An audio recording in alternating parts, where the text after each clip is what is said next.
প্রথমেই সবাইকে জানাই হ্যাপি ইন্ডিপেন্ডেন্স ডে। তো আমাদের এই দেশের বিশেষ করে মেয়েরা আমরা যে কবে স্বাধীন হব জানি না, কিন্তু যেহেতু আজকের দিনে 1947 সালে আমাদের দেশটা স্বাধীন হয়েছিল, তাই প্রত্যেক বছর এই দিনটা আমরা স্বাধীনতা দিবস হিসাবেই পালন করি।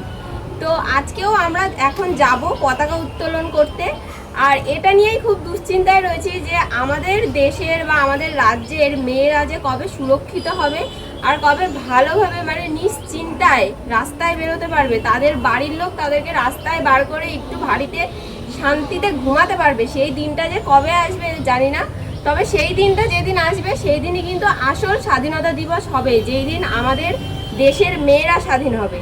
সেটা কি আদৌ কখনো সম্ভব হবে নাকি হবে না, সেটা সম্ভব হবে কি হবে না সেটাও কিন্তু তোমাদেরই হাতে। যারা যারা খারাপ ছেলে আছো, যাদের চিন্তা ভাবনা খারাপ, তারা যদি সব মেয়েদেরকেই নিজেদের বোনের চোখে মায়ের চোখে দেখো, তাহলে কিন্তু এত খারাপ খারাপ ঘটনা প্রত্যেকদিন আমাদেরকে শুনতে হয় না। তো তোমরা তোমাদের চিন্তা ভাবনাটাকে একটু বদলালেই কিন্তু এই সুদিনটা আমরা খুব তাড়াতাড়ি দেখতে পারবো। আমার কথাগুলো যদি ভালো লেগে থাকে তাহলে একটু